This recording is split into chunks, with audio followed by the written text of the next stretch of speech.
La no violencia es una filosofía que define que nada justifica el homicidio, que nada justifica el feminicidio, y le da un lugar pues sagrado a la vida humana en todo esto, pues en la corriente de la que yo bebo, de la no violencia, y la que me parece la más adecuada. Esto nos pone entonces en encrucijadas difíciles de qué hacer con alguien que está generando mucho daño a la sociedad. Entonces nos encontramos muchas veces con la cárcel, con las capacidades que tenemos de resocializar a alguien, qué hacemos con un combatiente. Pero lo importante es que la no violencia va deconstruyendo la venganza y tiene una idea lógica y clara, y es que la gente sí cambia y a la gente sí la podemos recuperar. Y si una persona que causó mucho daño la podemos confinar en una granja y está sembrando papas o está sembrando algo, pues es una vida rescatada y es mucho mejor que haberlo eliminado. Y entonces vamos teniendo aquí unas ideas aún mayores, aún más fuertes de la no eliminación de la persona, y es precisamente como no deshumanizar al contrincante, no deshumanizar al enemigo, saber que puede haber algo que rescatamos de ahí, que tenemos estos intereses enfrentados, pero que aún así hay algo sobre lo que nos podríamos poner de acuerdo. Si estuviéramos en otra situación, esta persona sigue siendo valiosa y hay algo que yo veo valioso sobre esa persona. Un poco también es ser duro con los fenómenos y suave con las personas, porque es entender, y aquí voy cogiendo mano de Gandhi, ya voy a precisar un poquito sobre Gandhi, pero en él está mucho esto de combatir cuando seguimos la filosofía y una estrategia y un proceso de no violencia, la superioridad moral. Entonces entender que esta persona que hizo mucho daño tuvo unas circunstancias, tal contexto, tales circunstancias, que si nosotros hubiéramos estado ahí, de pronto hubiéramos resultado en un problema o en una situación similar y causando un daño similar. Entonces tenemos que ir un poco más a fondo de cuáles son las condiciones materiales para que no vuelva a haber seguidores de opresores, para que no vuelva a surgir opresores, y las condiciones inmateriales, que es la cultura, que es el cambio cultural. Entonces siempre hay un esfuerzo por convencer, hay una forma de tratar al derrotado y a ese contrincante, inclusive a ese combatiente, darle una salida lo más digna posible, porque es también llevar a la negociación, llevar al diálogo, llevar al acuerdo. Pero entonces cuando empezamos a coger a Gandhi, que sin duda pues tiene que ser un pilar de esto, sigue siendo un eje maravilloso, pues nosotros traemos de él que es un señor que, sin coger las armas, sin armar ejércitos, sacó a los ingleses de la India.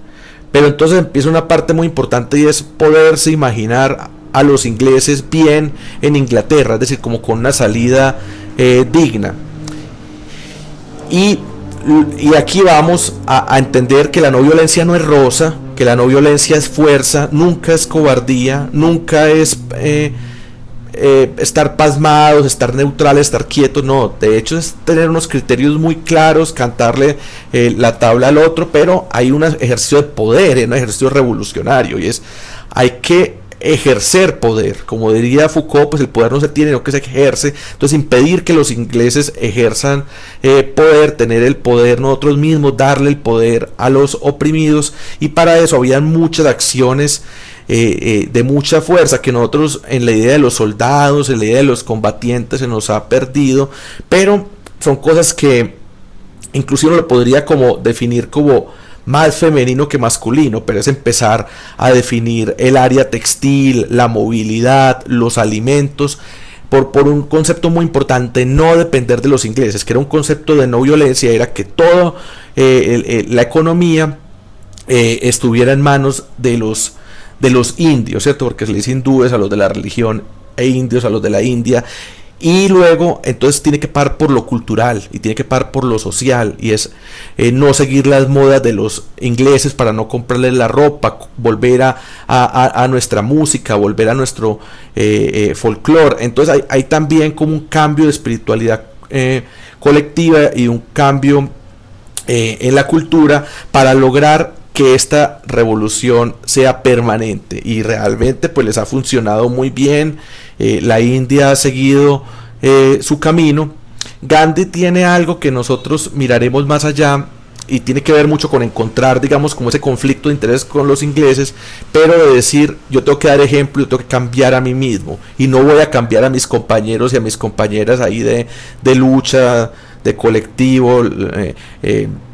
Los indios, las indias, trató muy duro con los musulmanes, con los hindúes, pero entonces cambiar yo, ¿cierto? Voy a poner sobre mis espaldas el cambio de mí mismo y no el cambio de los otros. Pero vamos llegando a algo profundo en esto, y es que las revoluciones violentas no son sostenibles, y las revoluciones de la no violencia sí, porque primero implican organizarse mucho mejor, cambiar la economía, cambiar lo cultural, y se preocupa mucho por lograr grandes acuerdos. Entonces la poética, ¿cierto?, la narrativa, el correlato, los símbolos hacen que sea mucho más profunda y que se pueda pasar de generación en generación. Cuando es con la violencia suele ser un atajo, sigue habiendo imposición dentro del grupo mismo, y como decía una frase de la Revolución Francesa, uno puede hacer lo que sea con una bayoneta, que eran estos rifles con un cuchillo, menos sentarse encima. Entonces como que no se puede estabilizar lo suficiente, y tiene como un duende, tiene como un diablito que hay que investigar más. Es como no hacen cambios profundos, como la reflexión, ¿cierto? Esto es muy platónico, como que no logran penetrar a una idea completamente distinta a los de los otros. Lentamente se vuelven a aparecer otra vez, ¿cierto? Encuentran similitudes con el opresor. Entonces la revolución empieza bien, y a los 10 o 15 años se vuelve dictadura, empiezan a haber vicios como había antes de corrupción, se crea otra nueva élite, otra nueva desigualdad, y lo único que hicimos fue cambiar los rostros y los personajes. Por eso es más importante el fenómeno histórico que las personas, y por eso no se puede personalizar tanto el enemigo. Pero entonces la reflexión de lo estratégico y de la fuerza de la revolución no violenta es que deja también una sostenibilidad y unos cambios mucho más profundos, pero también por otra cosa estratégica, y es que no deja heridas abiertas. Entonces tantas heridas abiertas en la sociedad hacen que sigan ciclos de violencia, y que la hija, el hijo de un señor, de un combatiente, de un líder asesinado, nunca te va a perdonar a vos como revolucionario esa muerte. Entonces es imposible luego convencerlo de que sos legítima, que sos justo. Entonces es muy importante con la no violencia y con las revoluciones y los grandes cambios históricos de la no violencia cerrar ciclos. Ustedes dirán, pero es que eso solo ha funcionado en la India. No, también ha funcionado en Portugal, también ha funcionado en Irlanda, y hay que perseguir, ¿no?, qué pasa en los pequeños contextos históricos. Aquí en Colombia tenemos un referente maravilloso que es el de Pastora Mira, en un municipio que es una riqueza, un paraíso de agua, que es San Carlos.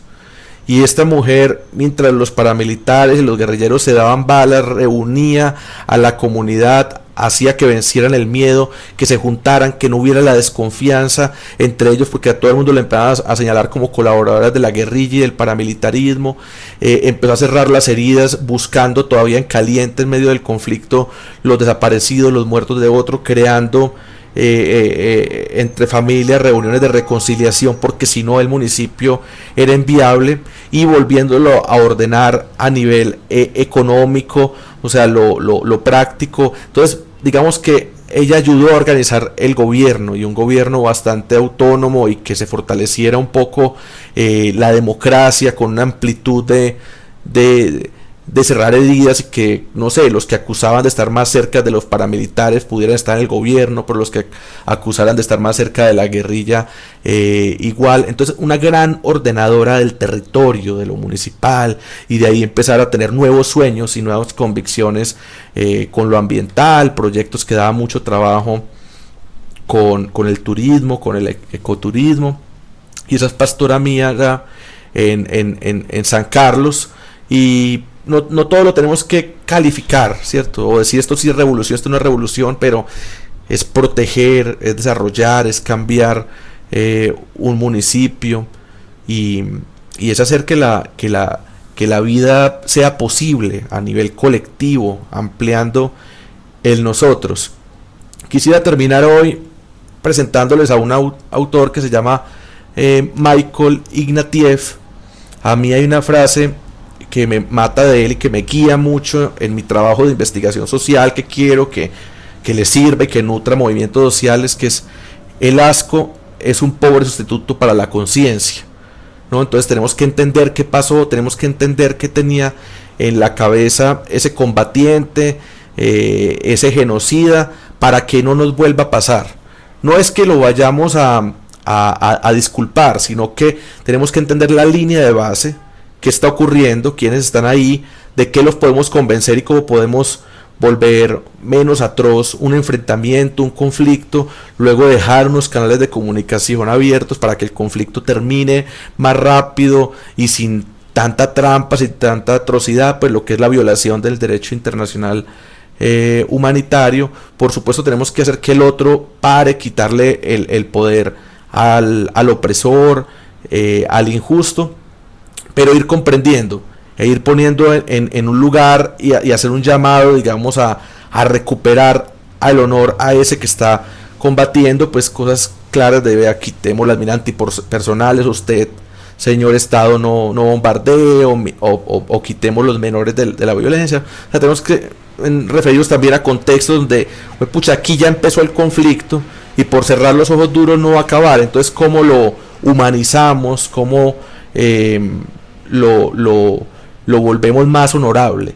Esa era un poco la lucha y la reflexión de Michael Ignatieff en el honor del guerrero. Siempre hay que darle un lugar al otro. Cuando vos deshumanizás al otro, ya es imposible darle una salida e imposible buscar que haga las cosas bien.